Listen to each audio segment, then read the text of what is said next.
តើអាហារពេលព្រឹកពិតជាល្អសម្រាប់សុខភាពមែនឬក៏អត់ពីព្រោះបងប្អូនខ្លះគាត់ឮថាញ៉ាំទៅល្អបងប្អូនខ្លះឮគេថាញ៉ាំទៅអត់ល្អអញ្ចឹងវាធ្វើឲ្យគាត់នឹងពិបាកសម្រេចចិត្តថាគួរញ៉ាំឬមិនគួរញ៉ាំអញ្ចឹងវីដេអូមួយនេះនឹងជួយជាយោបល់ជួយជាកំណត់បងប្អូនថាតើបងប្អូនគួរញ៉ាំឬមិនគួរញ៉ាំអញ្ចឹងអ្នកដែលគួរញ៉ាំអាហារពេលព្រឹកមានណាគេខ្លះទៅទីមួយក្មេងៗឬក៏ក្មេងជំទង់ដែលគាត់ត្រូវការលូតលាស់ខ្លាំងអាហ្នឹងគាត់ត្រូវតែញ៉ាំអាហារពេលព្រឹកហើយដើម្បីសារធាតុចិញ្ចឹមក៏ដូចជាការលូតលាស់សរីរាង្គរបស់គាត់ទី2ស្ត្រីមានផ្ទៃពោះស្ត្រីកំពុងតែបំបើកូនឬក៏អ្នកដែលស្គមពេកគីឡូតិចហើយតមអាហារព្រឹកទៀតចាប់បដ ாய் មួយទៀតអ្នកដែលមានប្រវត្តិបរិភោគអាហារខុសប្រក្រតីគេហៅ eating disorder ហើយនឹងចុងក្រោយអ្នកដែលភ្ញាក់ពីដេកមកគឺ clean ពិតប្រាកដគោពោះគ្រប់ចង់ទៅញ៉ាំហ្មងអញ្ចឹងអ្នកទាំងអស់គ្នានោះគឺជាអ្នកដែលគួរញ៉ាំអាហារពេលព្រឹកហើយពីព្រោះអីពួកគាត់គឺជាក្រុមមនុស្សដែលត្រូវការអាហារពេលព្រឹកធ្វើជាធម៌ពលដើម្បីឲ្យគាត់មានអារម្មណ៍ល្អស្រស់ស្រាយហើយអាចបំពេញការងារមួយថ្ងៃពេញនឹងតែម្ដងប៉ុន្តែបើសិនជាបងប្អូន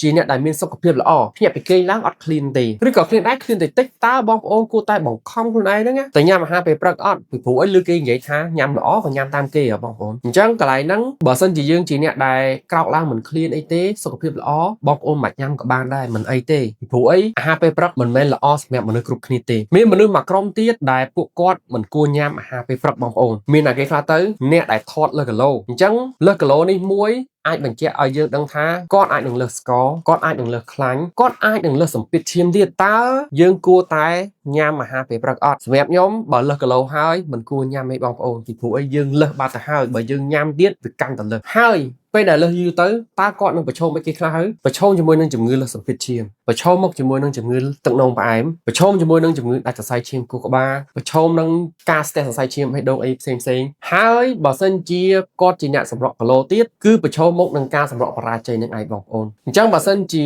អ្នកដែលស្ថិតនៅក្នុងក្រុមមនុស្សទាំងអស់នោះលើសគីឡូលើសសម្ពាធឈាមលើសស្ករលើសខ្លាញ់អីហ្នឹងហើយគួរតែតមអាហារពេលព្រឹកទៅពីព្រោះអីពេលណាដែលយើងតមអាហារពេលព្រឹកយើងចូលទៅដល់ការ fasting ហើយពីព្រោះអីយើងអត់ញ៉ាំពីយប់រហូតដល់ព្រឹកយើងអត់ញ៉ាំរហូតដល់ថ្ងៃត្រង់បានយើងញ៉ាំណាយើងអាចនឹង fasting បានយូរការធ្វើបែបហ្នឹងវាជួយដល់សុខភាពរបស់យើងជួយឲ្យគេខ្លះទៅទី1វាកាត់បន្ថយ insulin resistance មានន័យថាកោសិកាស៊ាំជាមួយនឹង insulin មិនទទួលយក insulin តែការស៊ាំនេះយូរវាអាចបង្កទៅជាជំងឺទឹកនោមផ្អែមទី2វាអនុញ្ញាតឲ្យខ្លួនរបស់យើងហ្នឹងយកខ្លាញ់ដែលលើសឬក៏កាឡូរីដែលលើសយកទៅប្រើវិញកុំឲ្យរាងកាយរបស់យើងវាលើសទៀតអញ្ចឹងបើយកខ្លាញ់ស្រក់ខ្លាញ់បើយកស្ករស្រក់ស្ករជាពិសេសបើសិនជា hemoglobin A1C របស់យើងកើនទៀតវាអាចទម្លាក់អាហ្នឹងចុះមកវិញកុំឲ្យយើងប្រឈមមុខជាមួយនឹងជំងឺទឹកនោមផ្អែមហើយបើយកខ្លាញ់វាធ្វើឲ្យខ្លាញ់របស់យើងនឹងស្រកកាត់បន្ថយជំងឺសរសៃឈាមបេះដូងកាត់បន្ថយជំងឺលើសសម្ពាធឈាមចំណុចចុងក្រោយបើសិនជាបងប្អូនតមអាហារពេលព្រឹកទី1បងប្អូនចំណេញលុយចំណេញពេលអញ្ចឹងយើងអត់ចាំបាច់ចំណាយលុយទៅទិញអាហារពេលព្រឹក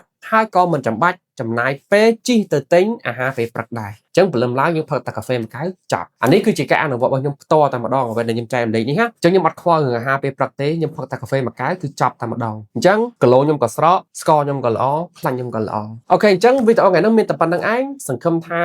វាអាចជួយជាគំនិតសម្រាប់បងប្អូននៅក្នុងការសម្រេចចិត្តថាគួរញ៉ាំអាហារពេលព្រឹកឬក៏មិនញ៉ាំអាហារពេលព្រឹកអរគុណសម្រាប់ការទស្សនាសម្រាប់ពេលនេះខ្ញុំបាទដុកទ័ររ៉ិតនឹងជួបបងប្អូននៅវីដេអូក្រោយទៀត